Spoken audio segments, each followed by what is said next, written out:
In this edition of the GenX Vault, we're going to recommend 5 movies for you to watch for Halloween. And have show and tell. And of course, we're going to open the box of mystery. And ask the Magic 8 Ball some questions. All right.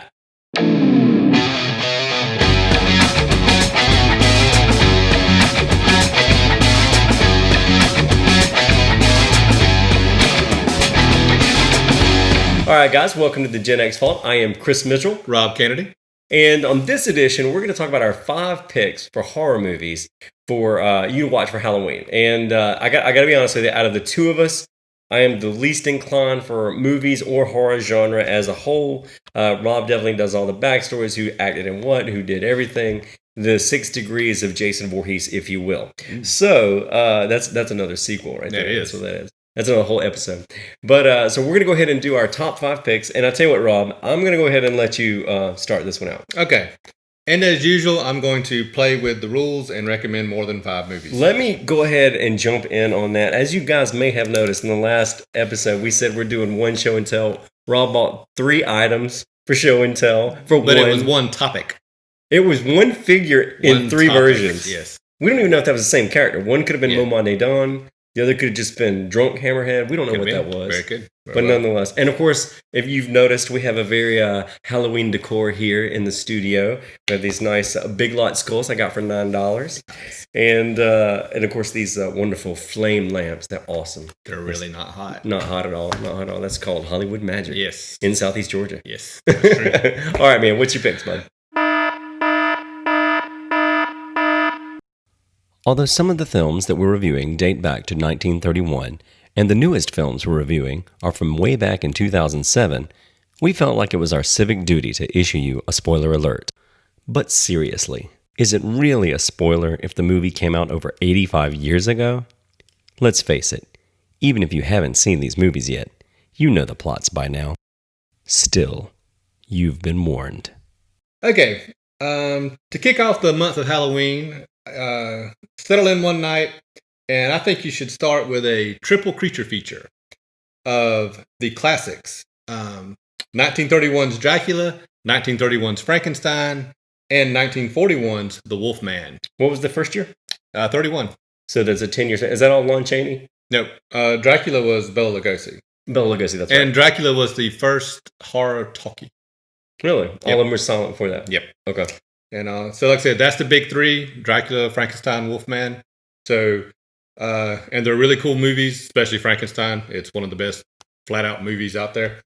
So I would recommend treat yourself to a triple feature on a weekend: Dracula, Frankenstein, and the Wolfman.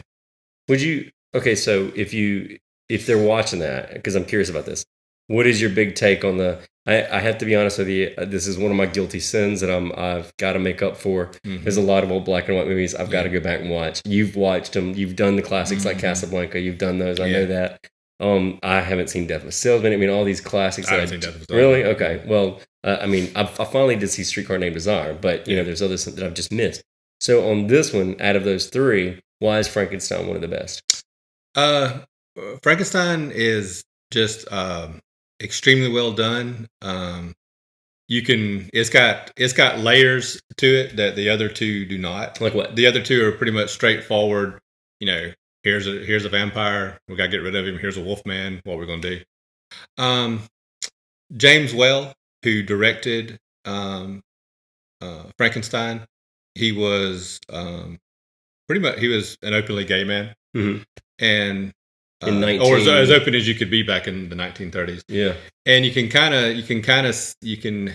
knowing his background, you can kind of see it could tie into the being it one ties person. into the monster not being accepted for who he is. He didn't choose to be a monster. He just was. So there's some layers there, and then there's and then just some great shots. Boris Karloff knocks it out of the park.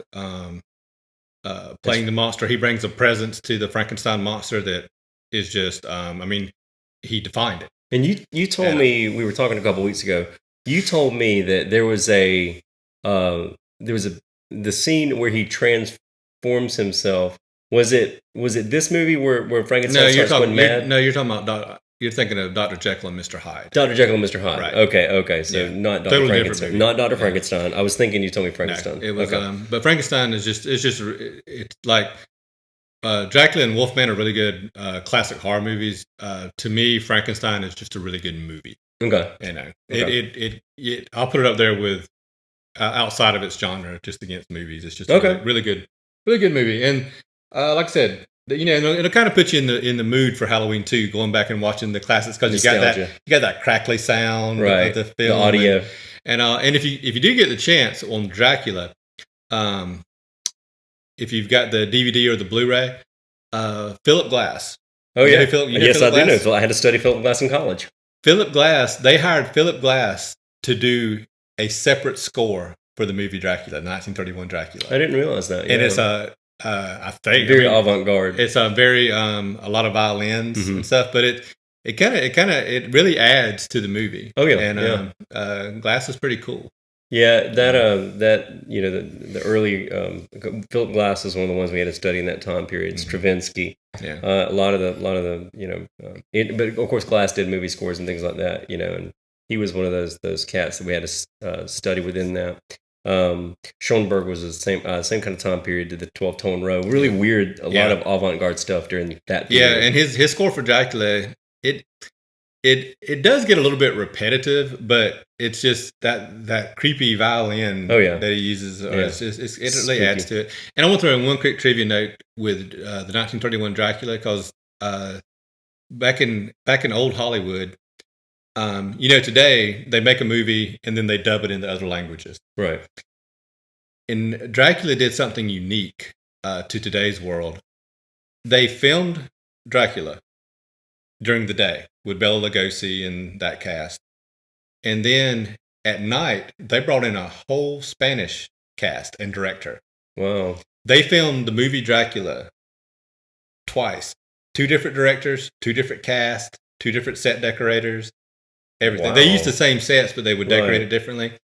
And it is so interesting if you're into movies or film at all, to see how 2 different directors and cast take the same material and the differences they show. Because honestly, the 1931 Spanish version of Dracula is actually a better movie. Really? It's creepier and it's better. Could they get away with Dracula more in the censors though? Maybe, yeah, a little bit, because like the girl who plays Mina, she's a lot sexier in the Spanish version than she is, because they show more skin. She's a little more seductive. Okay. And but yeah, it's really interesting. Except for Bela Lugosi himself, who's far superior to the Dracula in the Spanish version. Right. The movie overall, the Spanish version is better. And it's if you're into film, it's interesting to watch the 2 movies back to back and see what they did with the same set, same script and everything. You can crop an image, you can crop a scene, and you can literally be the exact same backdrop, the exact same, and it totally look different. Exactly. The way you light it, the way you do different production things. Speaking of lighting, I just realized I forgot to turn the blue light on. Oh well. If it goes away, it goes away. Yeah. That's I'm having fun with playing this, and I get to decorate twice. I get to decorate a few things. So Rob's first pick, just the original Dracula, Frankenstein. Those are all the Universal. They're all from the old Universal monsters, right. Classic monsters, the classic collection. Yep. And so that if you want to get some classics in and get a little bit of movie history there, that's a great way. And get the Halloween spirit. And if you'll notice, I'm donning the fall colors. It finally is cool enough to wear. I'm wearing a Deadpool shirt. Gray can be a fall color. I think gray can be a fall color. I think so. All right. Okay. So my first pick is going to easily be Friday the 13th, Part 4, the final chapter. That's a good one. That movie scared the holy crap out of me. How old were you then? I think it came out in 85, right? 84, 85. 84, 85. It might have been 84. I was 10 or 11 when I saw it. I won't say 84 because the first one came out in 1980. I think you're right. They pretty much put them out pretty quick. I think you're right, actually. I think they did, 84. Which is really unheard of to be doing these movies year after year. Of course, I guess horror genre has been a lot different. That's the final chapter. Right. It was supposed to end it. It was supposed to. Well, and then, the whole thing I'll tell you the funny story with me was that when I saw that, I was 10 or 11 when we saw it. We rented it on VHS. And I was watching it at my cousin Joe's house, and Joe lived in the country. And, you go to these houses and you hear creaking sounds at night and stuff like that. And that movie scared me so bad. I mean, literally scared me so bad. I couldn't spend the night away from home for like almost 2 years. Yeah. Because I was at the right age where my mind knew that it wasn't real, but there's that little hint of doubt. Like, oh God, is the boogeyman out there? What the heck? And of course, my rational mind, of course, knew that it wasn't real. Yeah. But my kid mind was still trying to tow me back. Yeah. And the cool thing about the horror genre in general is that that's exactly what it does. That's the whole job of that genre. Yeah. It's really designed to scare the bejesus out of you, and it did. It scared the hell out of me as a kid. Yeah. So much so. Here's a funny tidbit on that. I saw 5 and 6. I've seen 5 and through the rest of them to get over it. To make myself. I have not. Well, by the time you get to 8, you should be. Oh well, yeah, you should no longer be scared of Jason. Oh yeah, that's right. It definitely jumps the shark. Yeah. But the thing is so there's that. But I haven't gone back and watched 1, 2, and 3. Have you ever seen them? No, because Really? I consider them too scary for me to go back and watch. You need to see 1, 2, and 3. I know. Yeah. I mean, because one especially is just a classic. But that look that he has, that hockey mask, the whole. I mean, who would have taken something as literally as mundane? Mundane as a hockey mask and turn it into an item of terror. Yeah. And then again, you're talking about the soundtrack Yeah. That right there, I mean, it just scared the shit out of me as a kid, and I just, it terrified me. It did its job. Yeah, I think Friday the 13th was one of the first movies. One of them, I don't remember which one, was one of the first movies I rented. On VHS? Back in the 80s. VHS. Yeah. Wait, was that the one that you had that wasn't the one that you had the Betamax for, was it? No, actually, that's not, that is the first movie I rented on VHS, and then I didn't realize I had a Betamax player. Okay. And, These are 80s, legitimate 80s problems right here. Yeah. Because my uncle, did we tell the story already on? You told that story. Yeah, you told the show? You did. Okay.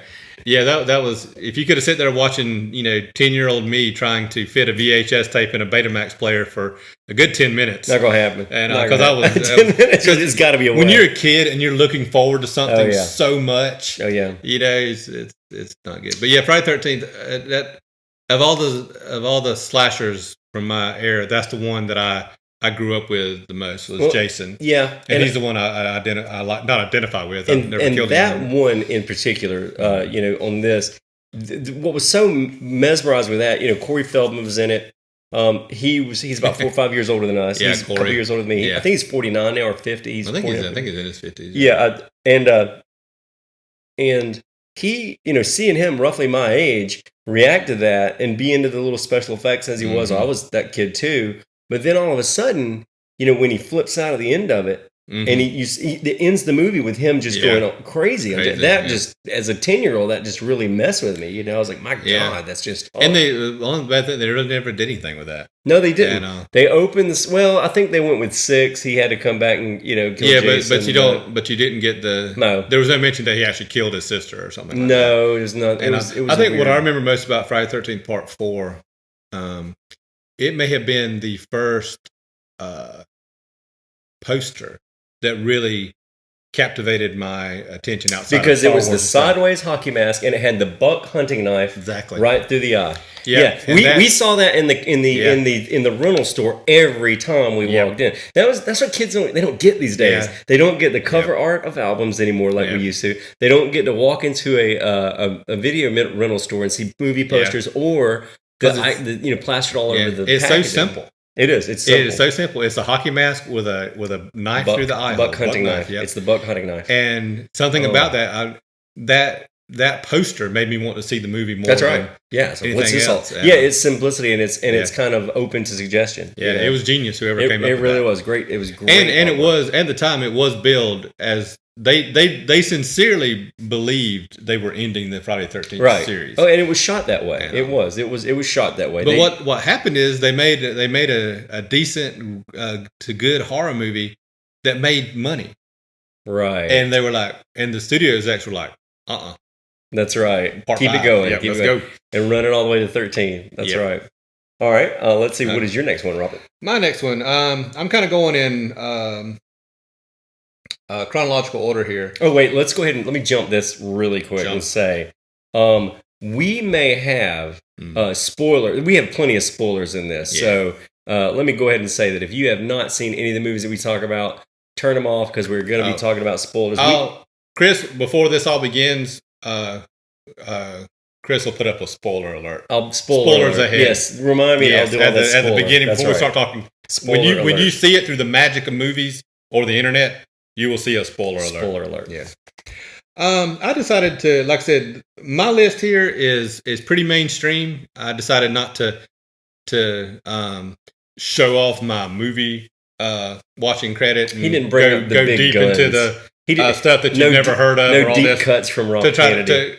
Because, like I said, the two most irritating people in the world are college psychology students and film students, because they like to talk about the cinematography in this movie. I really felt what I was trying. You should go to music school and debate whether or not Van Halen is an actual musician. Boy. I had to have that debate. Yeah. I'm like, oh, by the way, if you're watching this, of course Van Halen is an actual musician. Yes. Doesn't matter if you read music or not. Dear God. Yeah. All right. Exactly.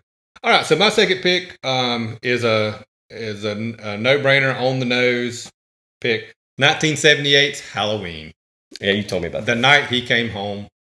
It's a movie that I actually, when I was younger, I didn't appreciate it as much because I was more, like I said, Jason is what I kind of was weaned on as a young kid, and so when I went back and I watched Halloween, in comparison to the Friday the 13th movies, the original Halloween movie, it isn't. This is going to sound weird to say, it isn't that violent.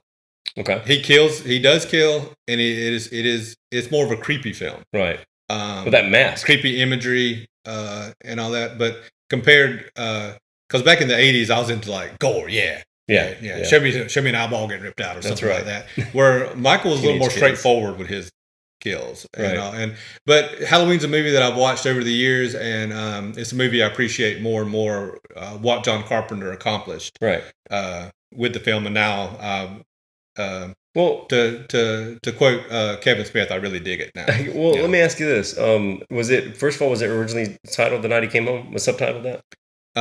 No, it didn't have a subtitle. That was on the posters. Okay, The Night He Came Home. Okay, and then of course one thing that I love about that film. I gotta again have a little guilt here.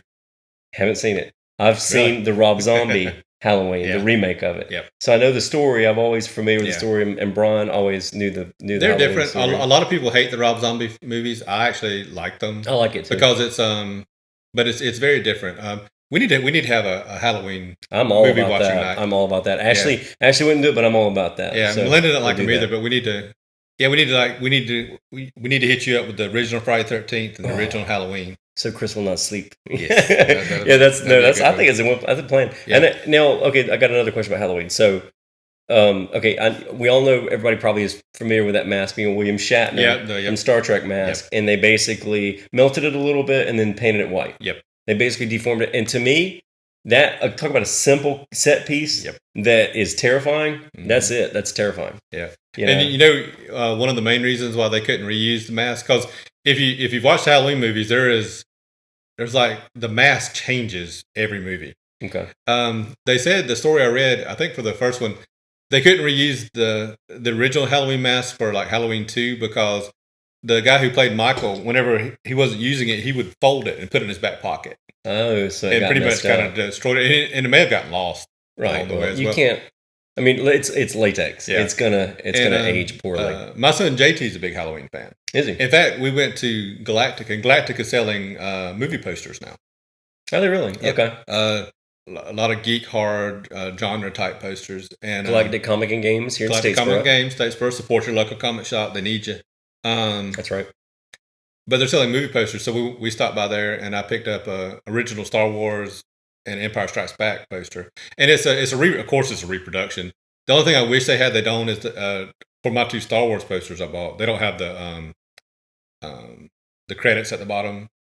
Right, like they used to. Lawrence Kasdan, John Williams. Yeah. But they had the Halloween poster, and JT bought. Okay. He bought that, and it's got there on the poster the night he came home. So, so I didn't see the original Halloween, but I did see Halloween, the Rob Zombie remake in the theater, and it was a packed theater, and It wasn't you and I didn't see it together. No, we never seen a horror movie together. I think I saw it with I saw it with Brian because Brian actually was a big Halloween fan, and he saw the originals and Jamie Lee Curtis and all that. And I'll tell you, it was exhilarating watching that in the theater because so many people were yelling at the screen, and I loved it. It's a brutal movie, and the sequel, Halloween 2, Rob Zombie's sequel. Okay, I haven't seen it. That's one of the Michael Myers in that movie is one of the most brutal, hate-filled slasher killers that's ever been in the genre. I mean, it's played by Tyler Mane. He's played by Tyler Mane. Big dude. He was an ex-wrestler.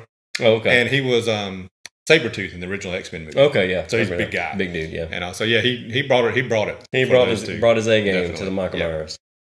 All right, your turn. All right. Well, let's see. I think the next one, it's kind of funny. I was some people at work this week were I was curious. I wasn't exactly sure what I was going to pick for all of them, and I was toying around, and they said, and both Nathan Montalvo and I had a few other employees walking around, instructors and all that were walking around, and asked him. I said, "Hey, man," I said, "What do you think about this for a Halloween pick?" And I said, my next pick, which is Nightmare on Elm Street 3.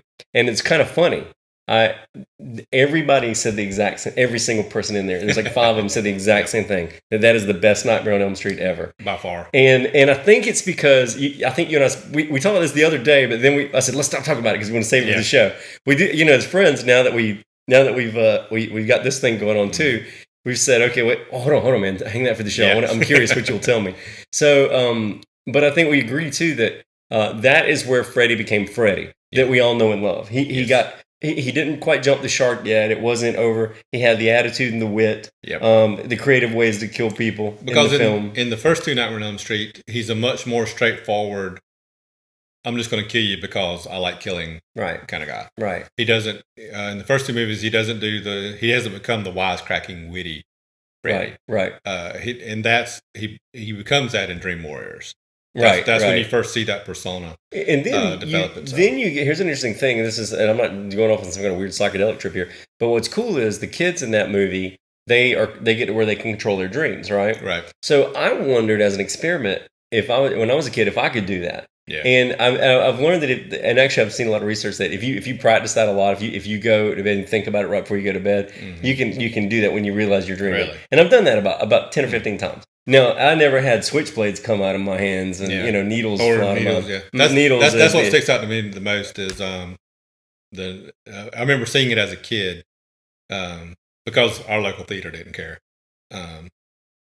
It was when he turned his hand into hypodermics, his fingers, and he's like, "Let's get high." Oh God, the little mouths in there. Man! And that actress, the look she had on her face, just sold it so well. Oh yeah, and you felt so sorry for her. That terror, yeah. Why should we fight? We're old friends, you and I. Remember? Let's get high.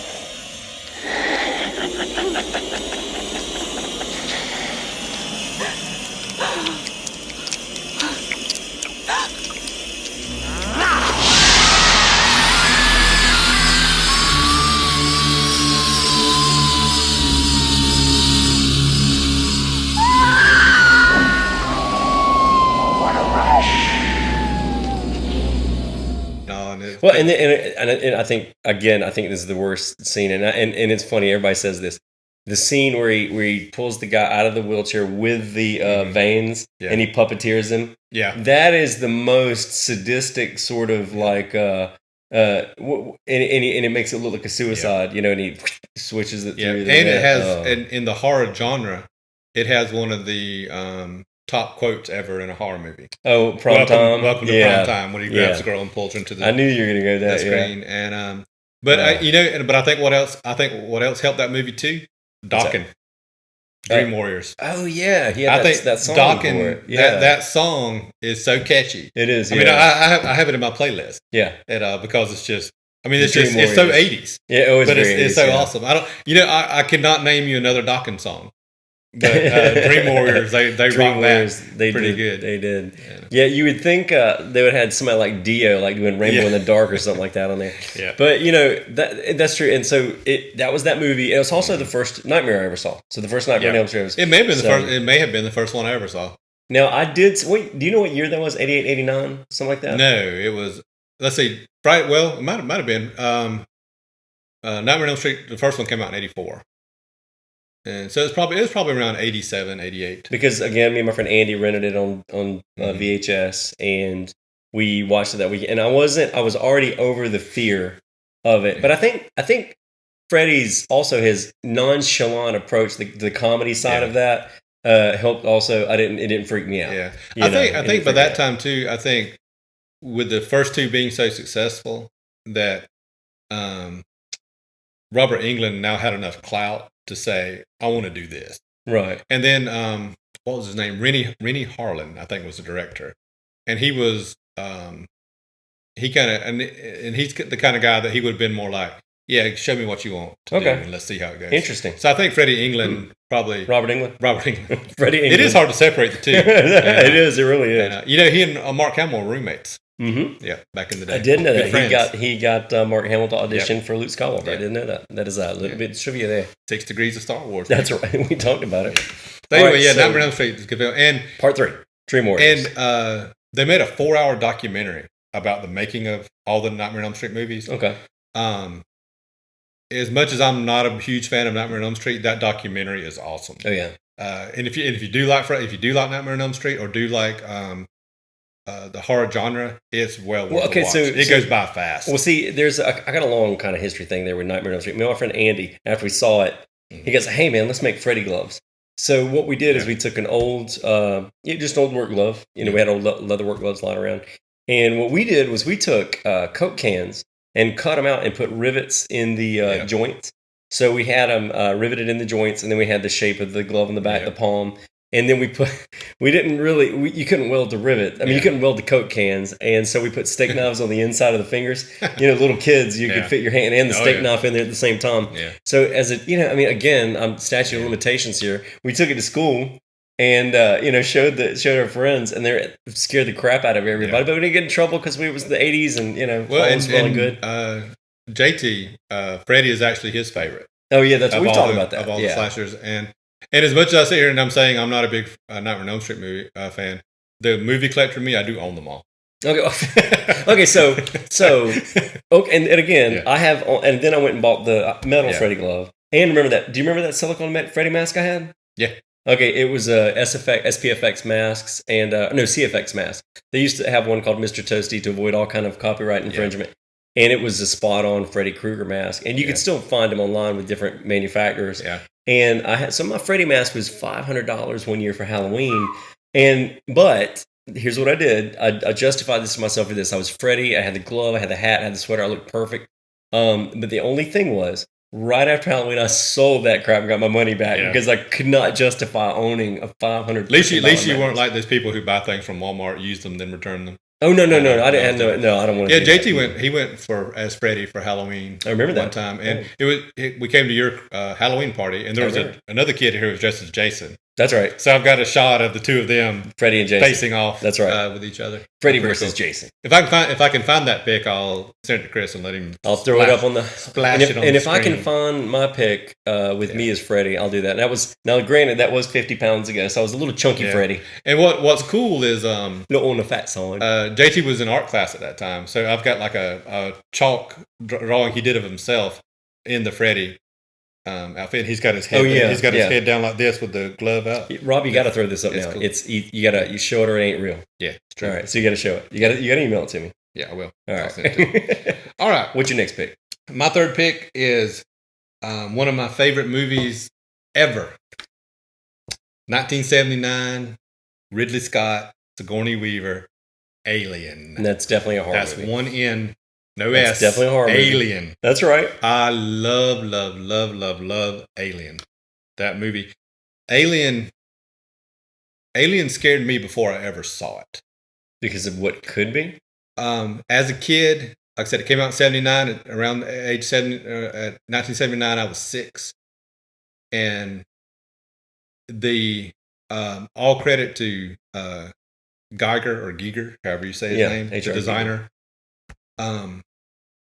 That design of the alien that they would show just on TV in the commercials elicited some primal fear in me as a kid. Well, it's also very sexual too, so there's that. Because one thing I remember is on the TV, they would show the alien head with the mouth open and then the little mouth coming out, and then the stuff dripping, and just the alien in the first one especially, it just, when it's killing, it almost vibrates. Yeah. And Chris is right. Giger was that man. He was a genius, but he was messed up. His artwork. If you've ever seen his documentary, I saw it. It's an interesting look into the mind of a genius, because and he built that when he built that roller coaster around his house. It was like the strangest. What? Yeah, but Alien, like I said, it's a movie that terrified me. I didn't watch it till I was a teenager because I wasn't sure. You're going to come out subconscious. Okay. I wasn't sure if I could handle it. That's right. Because just the design of the alien freaked me out so much as a little kid that it wasn't until later. But yeah, it is just a great movie. And I told Rob when we were talking about this, which one I said, okay, man, if I'm going to pull in some scenes for some of these, you got to give me some feedback. And I still didn't pull any scenes in yet because I didn't know which ones you talk about, but I at least had a prep. And Rob, when he said aliens, I said, "Oh man, I'm picking aliens too." He goes, "No, aliens, singular, not plural." Yeah.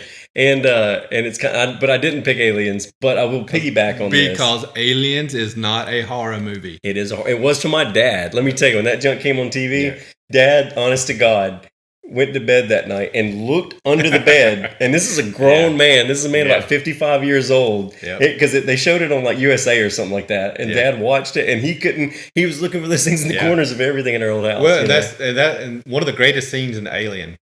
Singular. Alien, the horror movie Alien, not the sci-fi adventure movie Alien. Aliens is when Sigourney Weaver thinks that she's escaped, and she's gone on to she's on the escape ship, and she's walking around. She's changing her clothes, putting on the spacesuit, or she's taking the spacesuit off. She's about to get into the little chamber, and then at some point she's doing something, and in the background, completely nonchalantly, the alien unwraps itself. Oh yeah, it had been, and if you go back and you watch it again and you know what to look for, you can see it the whole time. Oh, I know. And it's so well blended in. Well, they did with the piping and all that, the way they did that, and that was kind of his. Well, that was his style. His style was almost, it was industrial organic. Yep. And it was kind of like it almost has a little bit of steampunk when you see his. It does. It does remind me of steampunk. But it's got that industrial organic thing, and if you look at Geiger's actual artwork, it's obviously it's also very sexual too. That's kind of part of the thing. Yeah. There's not almost to that. It is, but that's also that thing with the alien. They did the whole mother and the birth thing. It was cocoon. Oh yeah, egg, the alien. It was there. And if you've ever looked at the underside of a facehugger, that's it. Mm-hmm. We're not going to show you that on here, just because you can Google it. You can Google You've probably seen it anyway. But it's not an exaggeration. Nope, it's not an exaggeration. It's just exactly what it's it is. supposed to be. That's what it does. But Alien, 1979, one of the best horror movies out there, and one of the best movies out there. If you haven't seen it, see it. So Rob's second, or is it third pick? Third pick? That's not third pick. So you're on Rob's your third pick was Alien. All right. So my third pick is going to be Sleepy Hollow. Excellent pick. Yeah, the Tim Burton film. Yep. Sleepy Hollow. The cool thing I like about Sleepy Hollow is that the set decoration is so incredible. Before his incarnation of Sleepy Hollow, you had basically the 70s version and maybe the early 80s made for TV or whatever it was, and then cartoons. But his was the very first one. If you got to turn that phone off, man. What's going on? I'm popular. Let's see. Messing up my mojo. It's Linda. Keep talking. Oh, you got to pause it. Tell her we're filming. Can't keep talking while you're doing that. Yeah. Oh, I gotta wait. Oh, yeah. Okay. All right. What do you know? I'm gonna put the silent now. All right. Okay. You ready? Ready. Okay. I'm gonna start it again because I'm gonna have to edit that. Okay. You ready? Yep. Sleepy Hollow. All right. For my third pick, now that we're done with Rob's phone shenanigans, is Sleepy Hollow, the Tim Burton movie. Excellent pick. And we were just talking about that when up until Tim Burton had done that, the only version that we had was actually like a 1970s or early 80s made for TV. I think there was one. And then the cartoon they did with Ichabod Crane. Yeah, the Ichabod Crane. Remember that? Yeah, that was classic. They did, and it's I good. love that cartoon. It's good. It's really good. And thanks to the magic of Disney Plus, we can watch that again. Is it? So that's right. That's on Disney. That's right. Yeah.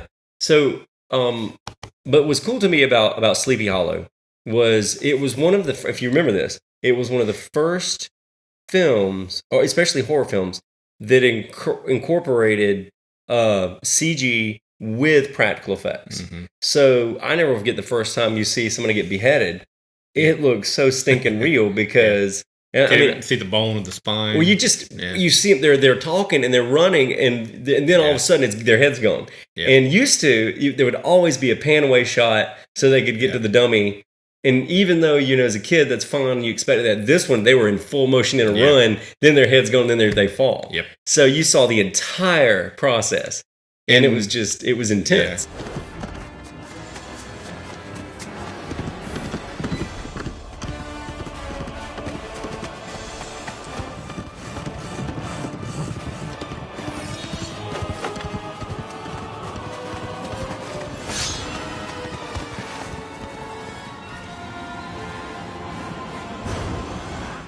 The scene that sticks out in my mind, first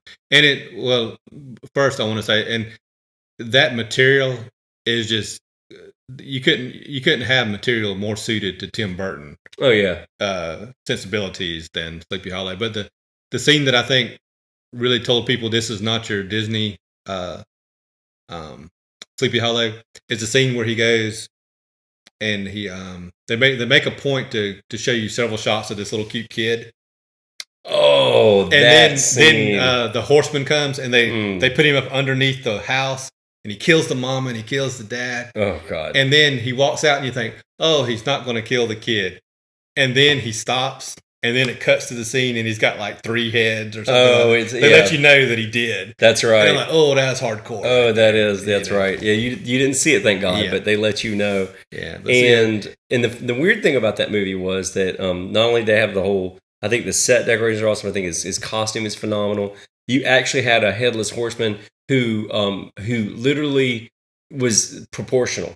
Yeah. Because it was Ray Park. Yeah. That played. That was Ray Park, right? Yeah. That was Ray Park that played the horseman. And the interesting thing, they didn't have to jack the shoulders up. Yeah, because he's a short fellow. And I love the scene though. Yeah. That when Brahm, I think the guy's name is, when he comes back and he's riding, and he's scaring everybody, and he does it to fake, and he pulls the thing, and it's the 2 pads on the shoulder. So they even made fun of itself, which I love that because they made fun of the previous version. And they included the classic bridge pumpkin throwing scene. Oh man, that's the best ever, and they did it right. That pumpkin flying all the way to the screen. I saw an interview years later with Johnny Depp talking about Sleepy Hollow, and he said he really enjoyed the film.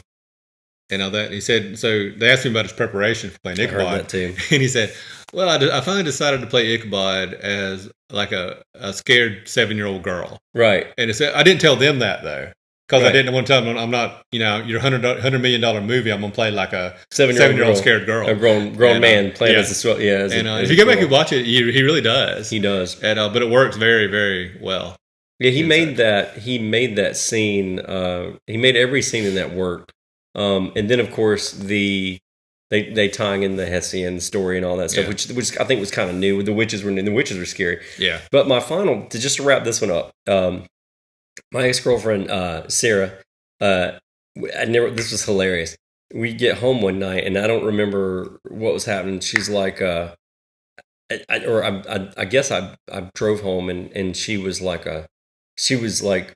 I can't believe you didn't want me inside. I was like, I was letting you out of your front door of your apartment. She goes, I just saw the scariest movie I've ever seen. She was so mad at me for I think it was not walking inside. I can't remember the exact rule of it, but it scared the crap out of her. And I wasn't scared about it. I just enjoyed it. It was a thrill ride for me. Yeah, it didn't scare me. It was fun. It was a fun movie. Yeah, and I was just so in awe of the set decoration and the look and the effects, and it was just. It's one of my favorite movies. Mine too. Yeah. I'm going to have to watch that one this year. I keep saying I'm going to watch it every Halloween, and I've it's been in putting it off. It's in my top 250, definitely. Top 250. I don't know that I've seen 250 movies. I'm Holy approaching crap. 3,000. Oh God! Oh my God! So my third pick is Sleepy Hollow. Sleepy Hollow, excellent pick. Okay, my next pick is another cheat. It's a double feature, especially for Halloween and wanting to be scared. 2007 and 2010 Paranormal Activity, the first two Paranormal Activity movies. And the reason why I grouped these two together is because the storylines of the two movies overlap, and they do it very well. Where you could actually, if you're one of these people who like to edit movies, you could actually edit the two movies into one seamless movie. I didn't realize that. But the Paranormal Activity is one of those things where they've done sequels to the point that they've diluted it and messed up the story, and it's become just a parody of its former self. And people kind of forget that the first two are pretty awesome. Okay. Especially the first Paranormal Activity, and it's a very fun movie for Halloween. You need to watch it late at night, lights off, because it's they always say the cheapest thing in a horror movie is a jump scare, and there's something to that. That's easy, open the medicine cabinet window. Yeah. Mirror. You close it, and there's a bad guy behind you. But Paranormal Activity takes that and turns it into just an art form. That feeling you got? I know you did this. You're a little kid and you're walking through your house and it's dark and your brother or your friend is waiting behind the door to jump out and scare you. You know they are. Yep. And you know it's coming and you're just so nervous because they're going to do it. The fear building up to it. That's Paranormal Activity. It does that to the degree. It's a very fun movie. Don't go in there being all cynical. Just go in there, enjoy it. It was a movie made on the cheap.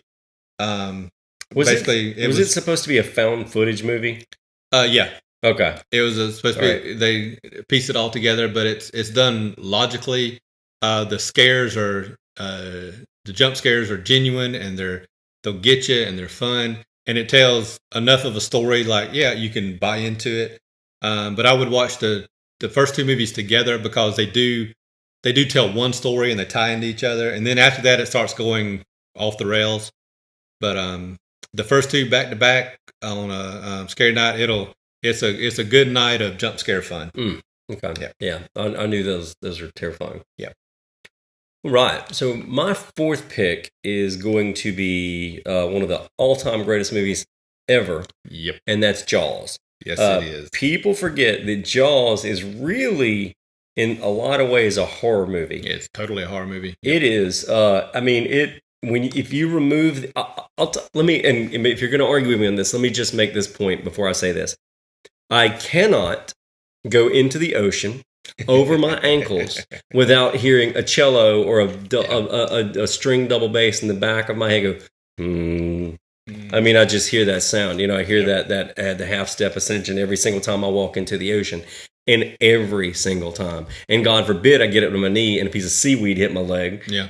Because that's how terrifying that movie is. And I know that I've seen documentaries where Peter Benchley had talked about when if he'd have known now what he knew about sharks, he never would have written the movie. And I went, well, if you look at your bank account, you probably would have still written that story. Well, it is sad because a lot of sharks got needlessly killed. It's true. That's true.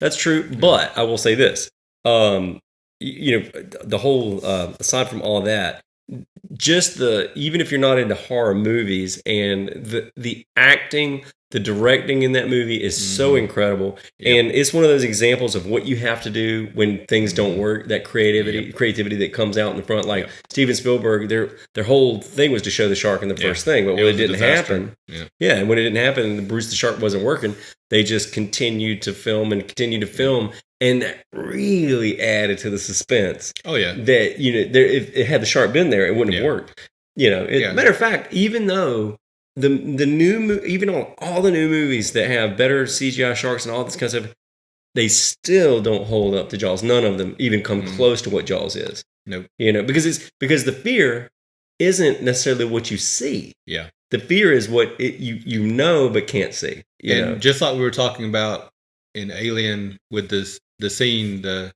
nonchalant scene of the alien hiding on the ship and uncurling itself, and it's in the background. Like, well, Jaws has probably one that best even that, and that's the scene where you're on the beach, you're focused on the beachgoers, and Jaws gets the kid in the background, and he just because the camera's not focusing on it or nothing, and all of a sudden you just see Jaws come up and the kid go down and blood, and you're like, what just happened? And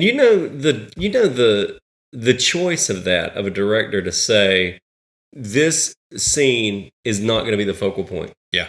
To have to make that and to do it, and everybody know it's not. That is brilliant. It is. That is 100% brilliant. I mean, Steven Spielberg is in my opinion the greatest director of all time. I mean, he is. I will, I put him against James Cameron every single day, and Steven Spielberg comes out on top. Yeah, that's easy. But I think that Spielberg is definitely, and if you remove everything he's ever done, even since E.T., Raiders of the Lost Ark, you name it, Jaws still. And he does that little Hitchcock thing when Brody is realizing what's going on. When he pulls that camera, you send the dolly through, but you pull back, or you vice versa. I can't remember how it is, but you zoom in with the camera and you pull the dolly back, so you get that weird spatial shift thing that goes on. And it's brilliant. The cool thing about Jaws is love of Jaws actually runs through my family. Does it? And because my dad and his friends went and saw Jaws in 1975 at the theater, and it scared them so bad that they wouldn't go to the beach.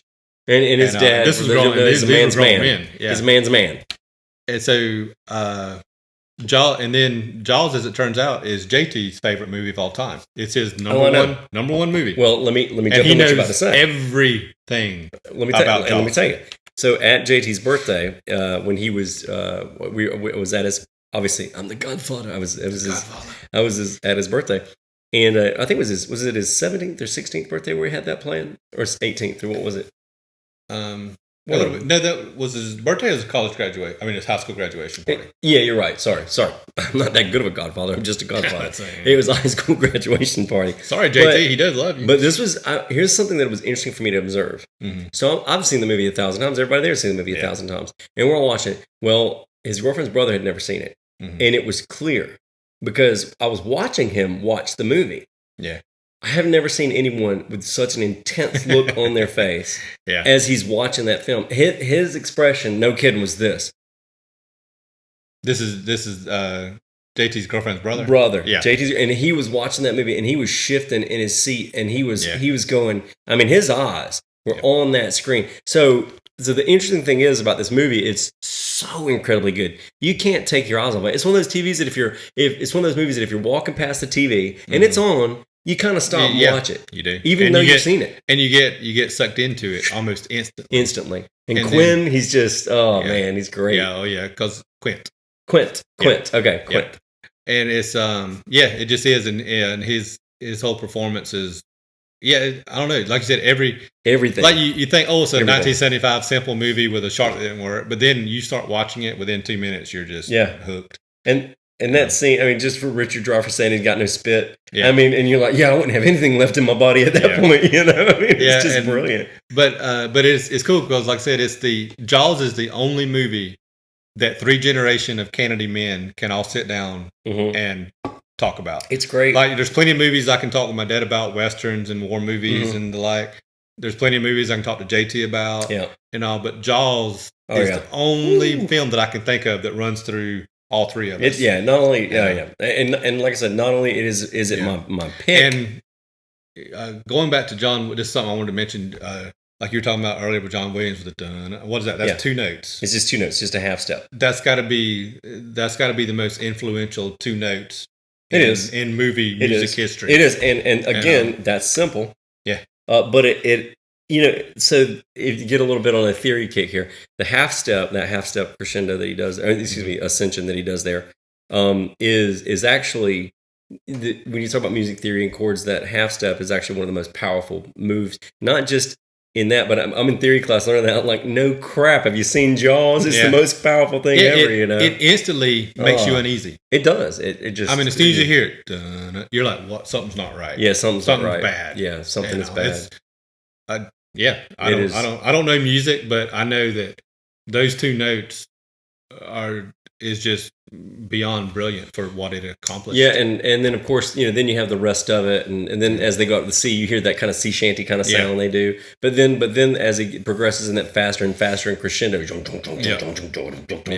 that, it just really builds up. It's so intense. So that is the most brilliant movie I think ever made. The acting, even people want to talk about the shark and all that. That's secondary. Yeah. That is, or tertiary. I'll go so far as say tertiary. Yeah. That's so what what's going on. And so therefore it's great. That's like saying King Kong is not a good movie. Because of the stop motion. All right. That's partly of why it's a great movie, and that's partly why Jaws is a great movie. Exactly. Because he worked with all those limitations and achieved so much. So for my fourth pick, that's Jaws. Excellent. My final pick is perhaps the most perfect made for Halloween movie ever. It's a little gem of a movie that I love. It never got a theatrical release, which is criminal. But it is 2007's Trick or Treat. Oh, that was never in a theater? Never in a theater. It may have hit some film festivals and all, but the studio couldn't decide if they were going to release it on disc or if they were going to put it in theater. If it had a run, it was very limited. Okay. But it is a movie. Not only is it centered around Halloween, it embraces all the Halloween traditions and makes them scary and makes them fun, and it's a little bit of a gross out movie, but it's just perfect. And it created Little Sam, who is just a great little creation for the Halloween movie genre. And it's an anthology movie. It's one of those movies where there's 4 separate storylines, but they all tie together. Oh, I didn't know that. And you'll see, like in the second storyline, you'll see in the background somebody from the first storyline. Oh yeah. And then it brings it all together perfectly at the end. I like movies like that. And it's if you've never seen Trick or Treat, and that's Trick or Treat, check it out. It's a great movie for Halloween. Very well done. It's got some recognizable stars in it. Anna Paquin and Dylan Baker.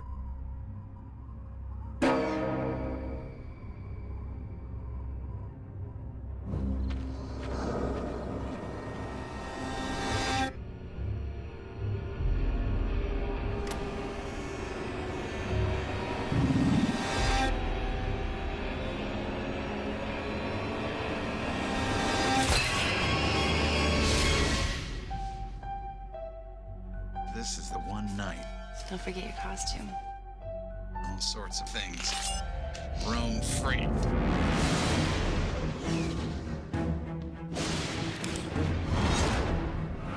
The Halloween School Bus Massacre.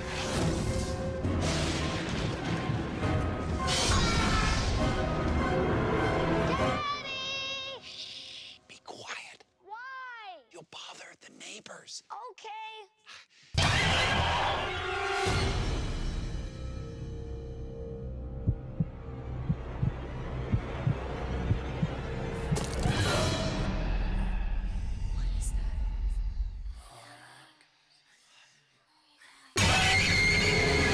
Wait.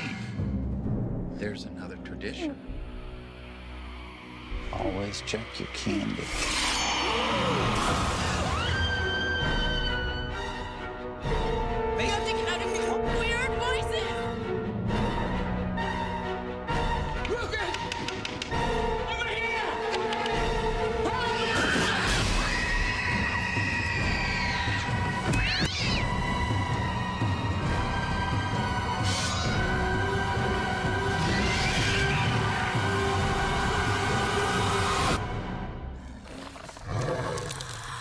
You gotta be kidding me.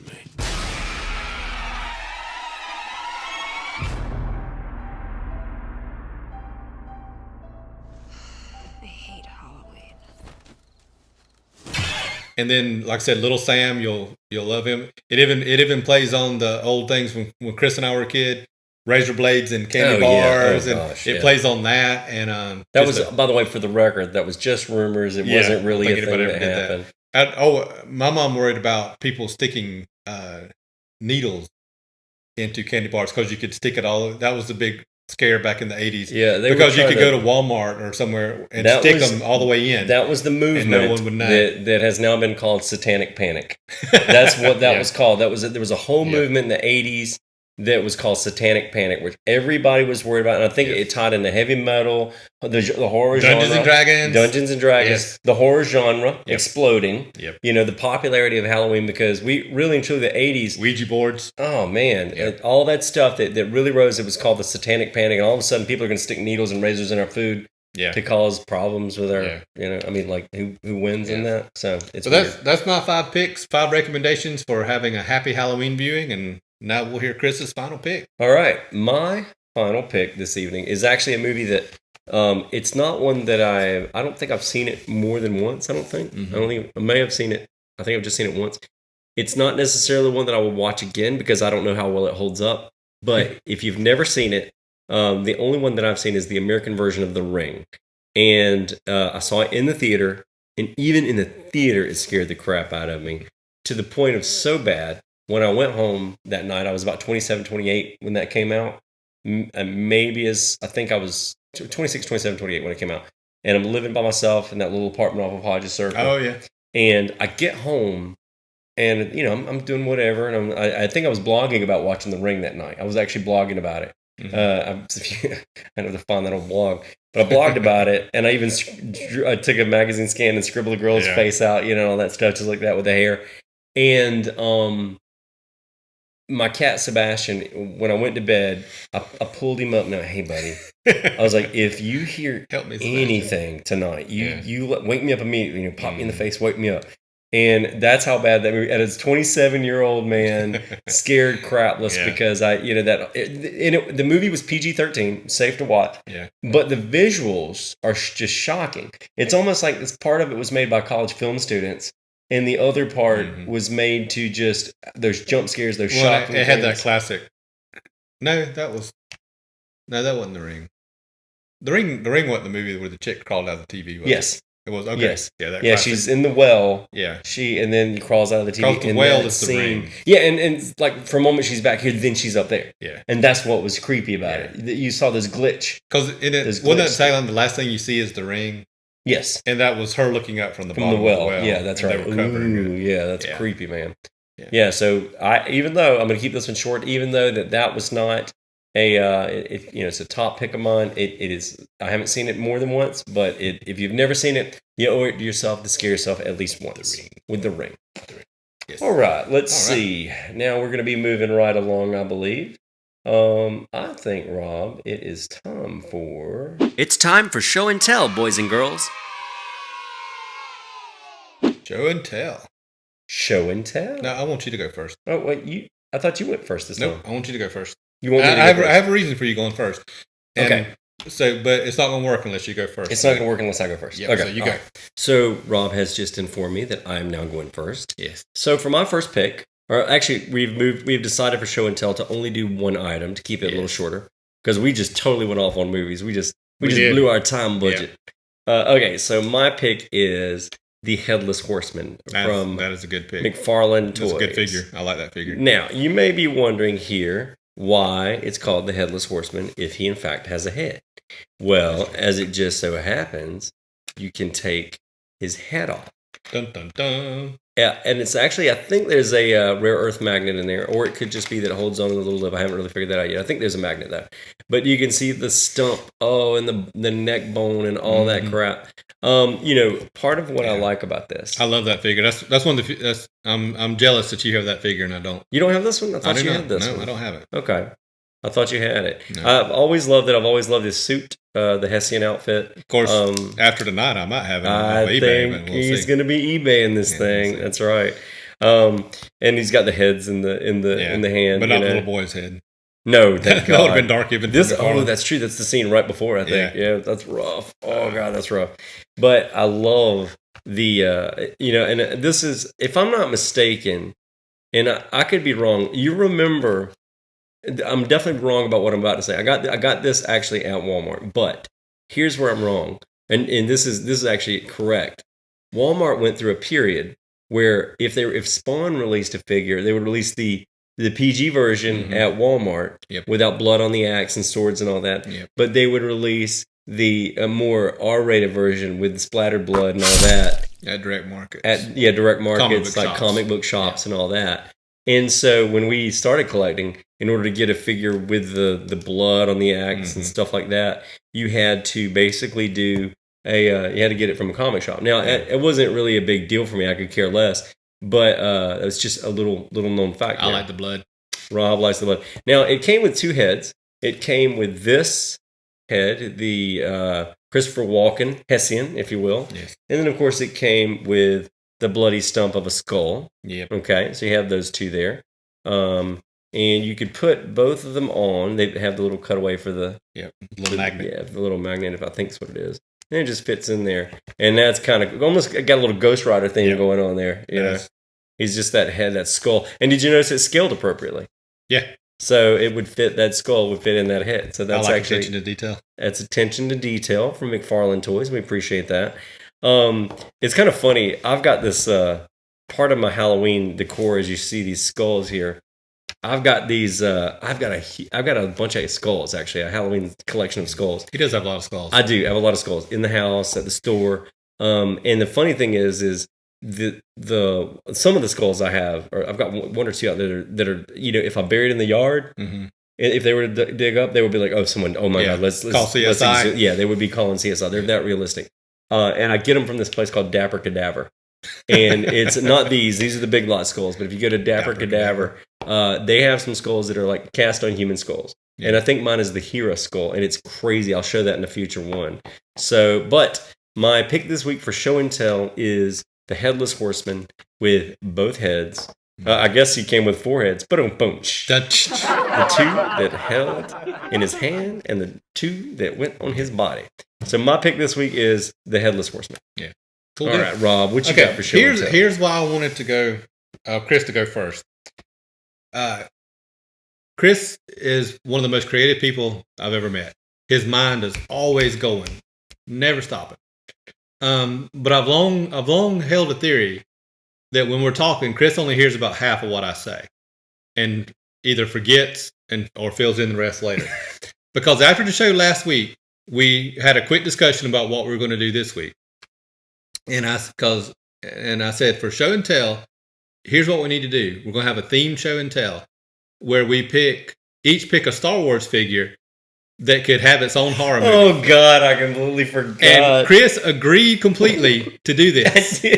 And I noticed when I came in for the show today, I saw the Headless Horseman, and I immediately thought he did not listen to a damn word I said. I remembered it, but I forgot to write it down. So that was supposed to be our theme of show and tell this week. Was to pick a Star Wars figure that could easily star in its own horror movie. That's right. And Am I pink? I did that. And so my pick of a Star Wars figure that could easily star in its own horror movie is a Cantina creature, an alien from the Cantina, and it's this guy right here. That's like the Scream face. Yeah, it is. And you'll see the close up. This was a Cantina patron during the movie. I think he gets one quick headshot in there. His actual name is given to him later on is Ellis Hellrot. Hellrot? Yeah, he is a given. Hellrot. Which kind of goes into it. But he's got a very skull looking face. And he's very creepy looking. He could easily be the centerpiece of his own horror movie just based on his face and his looks. And he's got a skull shaped head, but it's kind of droopy, like it's got like its skin or melting or something. Like he's that just a Scream alien. Yeah, right? He's just a little bit. It's got a little bit of the look of the Pale Man or whatever they call him from. Slenderman? No, not Slenderman. The Pale Man from Pan's Labyrinth. Oh, okay. The guy whose hands were on his eyes and he held them all like that. Oh, yeah. But it's just a very creepy ghost-looking figure. That's a good figure. Ellis Hellrot, and that was my pick for a Star Wars figure that you could easily make the centerpiece of a horror movie, which was what we agreed on I think this is in the Black Series, right? Yeah, sure. Isn't it the Yeah. Headless Horseman in And the Black also, Series? anyway. Oh, wait a minute. It's Count Dooku. Yeah. He's got hands. But anyway, so this is my pick. Ellis Hellrott could easily break out of his Star Wars doldrums and be the centerpiece of his own horror franchise. I would agree with you on that. Yes. I think actually just like he is. But Yeah. in sort of coincidence with that, that's exactly kind of what the people that work in the Creature Cantina. Yep. That's what these people did. Yep. They were a lot of these people worked in the horror film, and they were and like you had the Wolfman basically in there, a werewolf. Yeah. You had a lot of these guys. You had the devil, the Devorian, whatever his name is. The cantina is pretty scary place. It's about to say it is a hive of scum and villainy. Yes. That's right. All right, so that was our show and tell this week. Yes. I broke the rules unintentionally. That's what usually I did. I'm the one who's cheating all the time. I broke the rules accidentally. Yeah. All It's right. okay though. All right, It don't matter. In true Chris fashion, ADD. Yeah. Oh God. It's time for the Box of Mystery. Okay, Rob. Guess who gets the box of mystery this week? All right. We're stepping away from horror for the box of mystery. Are you? We're going You're back stepping into Star Wars. Really? You went away to Star Wars. You kept going. Well, I got thinking about the box of mystery, and to me, the box of mystery is It's a mystery. It's to open. For me, it's opening something and all. And as a kid, one of the things I collected pretty heavy and played with a lot as a kid was Hot Wheels. Mm-hmm. And it's actually one of the few things that, for whatever reason, all my Hot Wheels just disappeared over the years. Yeah, well, They are small. Yeah. And so I've always had a fondness for Hot Wheels and little cars in general. Though I really have no desire to actually collect Hot Wheels as a whole. I have accumulated quite the collection of Hot Wheels genre vehicles Like related Star to Batman, Wars or related Batman. to Star Wars. So I do. I have collected some of them. So the other day I was in Ollie's, and Ollie's. I don't know where you're watching from or where, but if you have an Ollie's, but it's basically just a discount store. Second time around. Yeah, and sometimes they'll have Chris and I found that it's a great resource. Every so often they have some really good collectible stuff for cheap. That's right. Yeah, Like black figures for $5.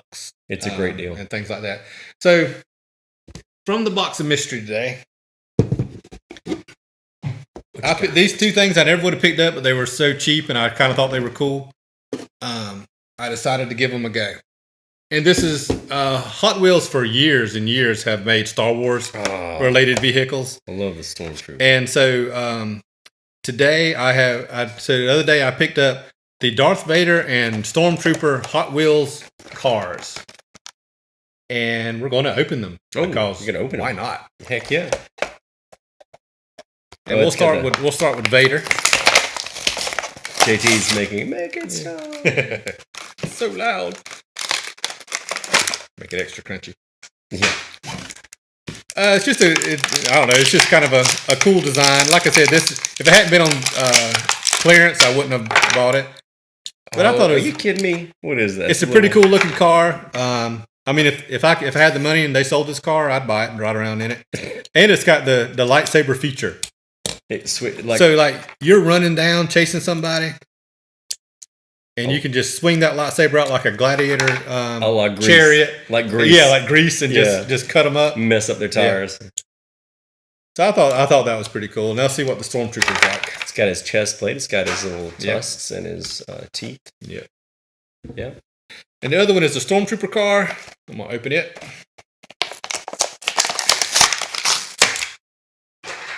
What's this one? And they've actually the last three Hot Wheels cars I bought were BB-8, Chopper, and R2-D2. They made them into hot rods. Mm-hmm. And I picked those up. Here's the Stormtrooper car. I think it's got a feature too. I thought it did. I thought it had a gun feature. Oh yeah, it does. Well, no, it don't. Okay, I was wrong. I thought it had. The feature is that it's a Stormtrooper, and that's awesome. Yeah, so it can't hit anything. It doesn't. It's the safest car to drive. The safest car to ever drive this is the safest car to drive because you'll never hit anything. Never hit anything. But it's got their Oh yeah, I used to think that the said oil. oil. Yeah, oil on the back, and they're a little frown, and All right. just some neat cars. I tell you what I'm going to do on this, Rob. Look at the box. I'll tell you what I'm going to do. I'm leaning down. That makes Chris mad. But I could have sworn the Stormtrooper car had. Well, I'll tell you what. While Rob is on this, and I'm gonna focus that. If you're a kid, and I'm gonna zoom in on this so that you can see it. Look, with What does it pull-out say? blaster. It's on the front though. Is it? No, it's on the side right there. Oh, it's. Oh yeah, there it is. Does it pull out? I'll break my $3 card. I'm not going to break your $3. You know, I can't pull it out, Rob. I'm not going to break your $3. Keep talking, Chris. All right, here's the thing. I'm going to start. No wonder it's on clearance. All right, that's right. No gun. No pull-out blaster. All right, so let me write this in. If you're a Gen Xer and you also thought that little the little mechanical imprint on the back of the Stormtrooper's back said oil, if you write that in and comment at mystuff@genxvault.com, or you can just comment in the YouTube video and say, the first person that comments on the video that says, yes, I thought it said that too. I'm not the only one, because I bet there are billions of kids that thought that. Yeah.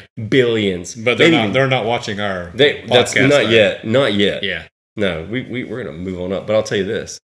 The one who responds first gets a free GenX Vault shirt. And you don't have to worry about saying you got it for free, because you'll have your proof of purchase on the back. Yeah. Okay? So if you respond, the first person responds that's accept Ryan Lawley, because Ryan, I'm going to send you a free one because you've helped me out with some nice things in the past with my YouTube understanding, my lack of YouTube understanding.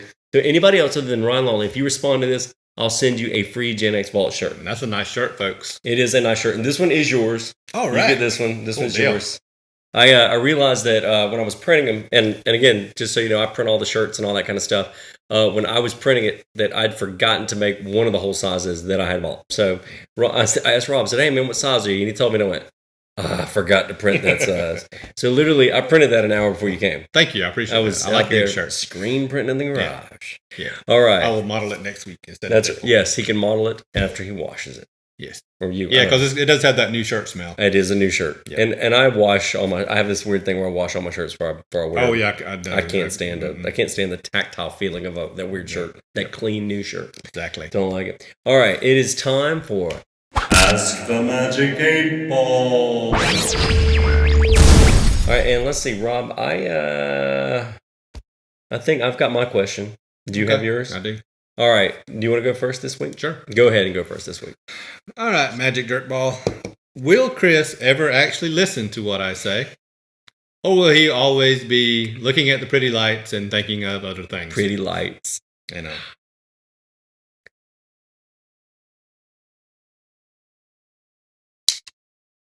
Without a doubt. All right, I will. But the Magic 8 Ball is known to be a liar. To so you. I'm not. No. It's got my dreams coming true. Yeah. All right. My question for Magic 8 Ball this week is we talked about Zartan last week, and you told me about the what series is it? Classified series, which is essentially their black series. Yeah. By the way, I just noticed what you did to the glasses on that skull, and I like it. I like it a lot. Needs to see. That's right. Okay, so I said in that video, I'm getting it. Because it was Zartan. And then I went and saw the video, and you know what I saw on his chest? Oh, the little... Yes. Yeah. I saw this in his chest. Yeah. And I am not going to get that figure. So Hasbro, stop doing that. No human being bends that way. I mean, we just don't. I don't even know what it would be for. I don't want to imagine what it would be for. Yeah, I know. I've never understood. If anyone knows the purpose of that articulation, tell me. There's no purpose for that articulation. So I don't want that figure because of what you did to the stinking chest. Yeah. Anyway, some of the figures covered up really well. That one does not. Because his skin. All right. So that's beside the point. But in lieu of that, I went looking around and I realized that I had the Zartan figure over there. And I was like, wait a minute, where's his backpack and mask? And I think that could have been one of the things that was stolen in the collection. But if it wasn't, will I ever find my Zartan mask? Will I ever find my Zartan mask? On eBay, probably. It rolls over and says, what does that say? I need light. Better not tell you now. Okay, so 8 Ball does not want to tell me now. I'm not going to get angry at you, Magic 8 Ball. You suck, 8 Ball. Yeah. Well, at least we're not in a good Halloween episode. Well, I get eaten by zombies like my brother and sister used to do to me. But anyway, You should paint him like a pumpkin. they probably make that. Probably I've do. noticed that they make a lot of 8-ball variations. So one thing I wish I still had, years ago we were at Cracker Barrel. You know how they have all their little kitschy You and I stuff? were at Cracker No, me and Melinda and the kids. Okay. And kids were little. You know how they have all their little kitschy stuff you can Mhm. buy and all that. I love that stuff. And they had a rolling eyeball about the size of the 8-ball, and it had a little servo in it, and you could turn it on, and it would actually roll across the floor, and it would play the Addams Family theme. Oh yeah, As it went, and it was just a cute little fun thing, and it would drive our dog crazy. Right. And I lost it somewhere along the way, and I wish I could have that. Get back. that back. Maybe that's Yeah. what should have asked the Magic 8-ball. Yeah. Will Rob ever get his little magic eyeball back? With the Addams Family song. Chris needs glasses. Dun, dun, dun. It says yes, definitely. And they say yes, lying. It says yes, I'm gonna get definitely. it. 8-ball's like, I'm gonna get that jerk's hopes up. He's gonna think, yeah, I'm getting my eyeball back. You ain't getting He's getting jack. that servo motor, the Cracker Barrel eyeball Yeah, back. the Cracker Barrel eyeball. That's right. Addams Family. Well, I tell you what, for GenX Vault, I am Chris Mitchell. Rob Kennedy. And thank you guys so much for watching. We're going to keep on the Halloween theme this month of October, and we look forward to seeing you guys next week. Thank you so much. Bye bye.